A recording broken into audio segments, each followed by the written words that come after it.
There we go. Hello, I'm Grant Gunderson from Always On. Thank you for your time and attention. Now we have a special keynote speaker, Reed Taussig. It's the CEO of ThreatMetrix, which focuses in the cloud security space. So he's got some exciting information to share with us all. So without further ado, Reed, let's have a round of applause for Reed.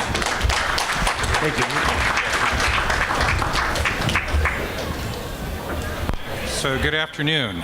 It's a pleasure to be here. Do I have a presentation up? I do.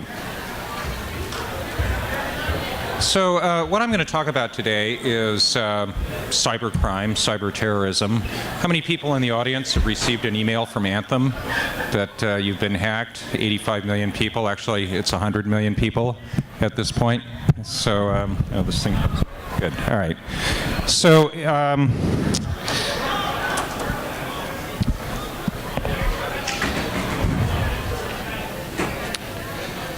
my business, ThreatMetrix's business, is to try to figure out whether you're the white dog or the black dog. On the internet, nobody really knows whether you are a dog or not.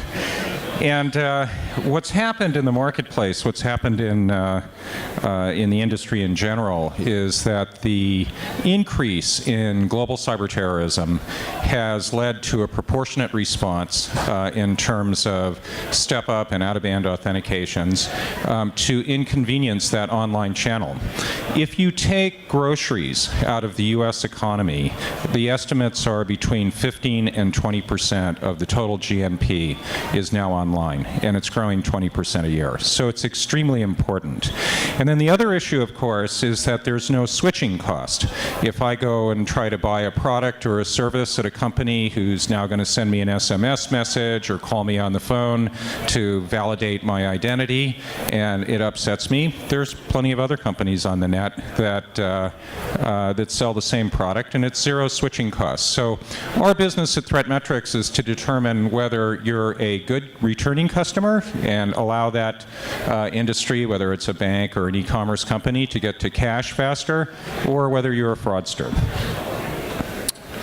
So we're in three principal markets, which are e-commerce, financial services, and media. I think we're probably the dominant player in e-commerce today. We process 40 million transactions a day, every day, over 1 billion transactions in February alone. And it's all based on global shared intelligence. So effectively, you can think of it from the viewpoint that it takes a network to fight a network of fraudsters.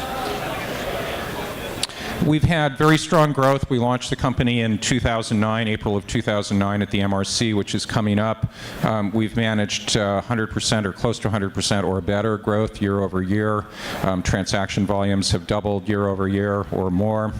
And we're in three principal applications where we provide services against payment fraud, card not present, for example, account takeover. So I have an account, a bank account, for example, and then new account origination. So I want to go to American Express and apply for a credit card. Is Reed Taussig really Reed Taussig?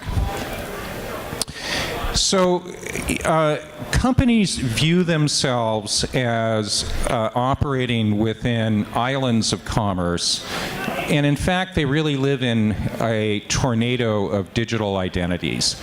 This becomes extremely important in terms of identifying good customers and identifying fraudsters. Because if you think about it, you know, everybody in the room has one or two bank accounts. You log on to that bank account maybe once a week.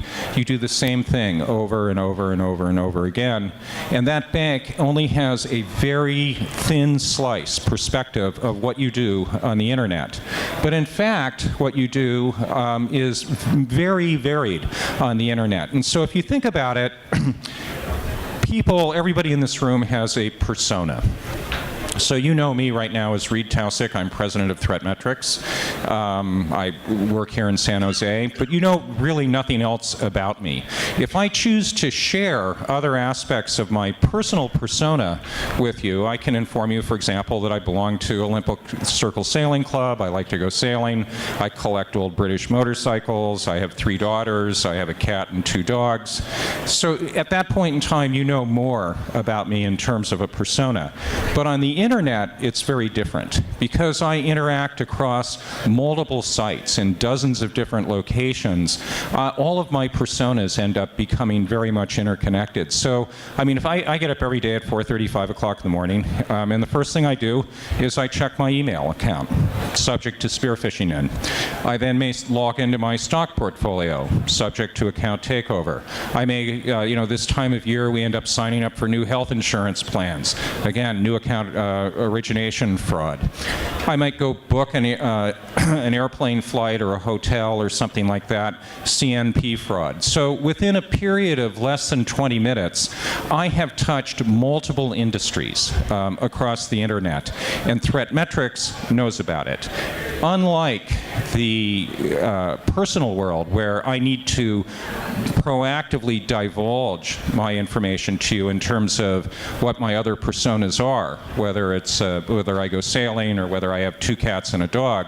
In the world of ThreatMetrix and the world of the internet, these personas are very much connected through this concept of global shared intelligence. So it's interesting, attacks by vector, what we see at ThreatMetrix, what a lot of people see, and everybody's upset about malware. And I think to a great extent, we should accept the fact that it's a losing war. The new strains of malware end up changing themselves every 20 or 25 minutes. Symantec came out and said that its Norton Utilities product is incapable of really fighting that problem. The real problem that we're dealing with are spoofed and stolen identities. I'm president of a security company, of an internet security company. I've gotten 4 letters in the last 3 weeks that my account's been hacked. I have 2 accounts at Morgan Stanley.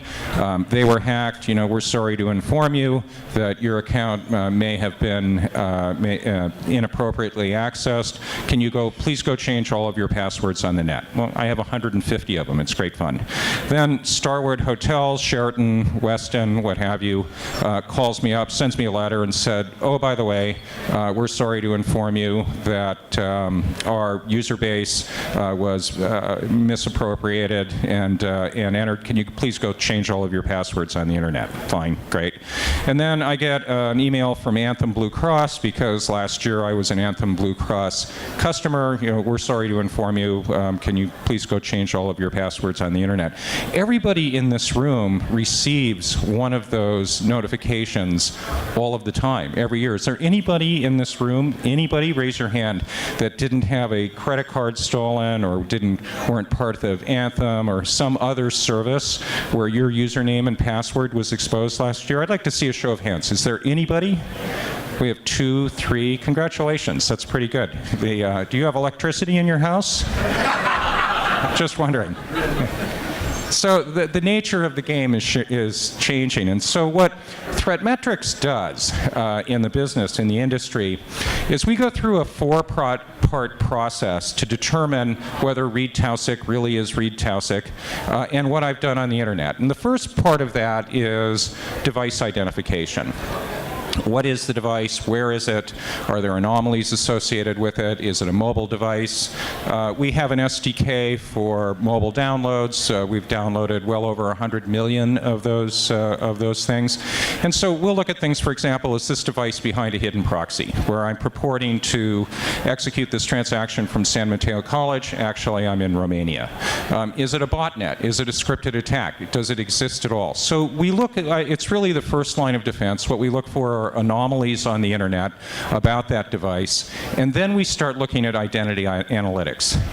But we look at it in a very tokenized and privatized way. My business is really, I don't need to know your name to know who you are, but we collect information about people in terms of number of email addresses, what they are, ship-to addresses, bill-to addresses, credit card information, telephone numbers, and other things like that. And what it allows us to do, because our entire customer base of 3,500 customers, 15,000 websites, 40 million million transactions a day, participates in this shared global network, and both in terms of providing information and receiving information, it allows me to be able to tell you, for example, that your email address is being used on 5 different devices in 3 different continents and 4 different time zones, or that in fact, on the other hand, Reed Taussig, who visited Best Buy and bought an iPhone and then upgraded Norton Utilities, because we're all trained to do so even if it doesn't work, at Symantec, and then bought movie tickets at Fandango and checked my bank balance at American Express, that in fact over the course of the last 3 or 4 weeks, using the same set of credentials that I'm using now, I was in fact authenticated by those customers. So you can think of it from the purpose of crowdsourcing authentication across a very large and growing customer base. And so we do that with a concept that we call persona ID and trust tags, where we collect information about people, completely privatized, private key encrypted, so that there's no real danger of a customer losing their identity to us. We don't really care who you are. We just really care about what your credentials are. And then being able to assert back to the network data that's provided by 3,500 customers as to what your real activities have been over the course of the last 6, 12, 18 months, whatever the case might be. And then finally, we put it into a state that we call global intelligence, which is very, very accurate, granulated data that we provide our business customers in order to make decisions. Are you the black dog or are you the white dog? So what are the top-line benefits of this?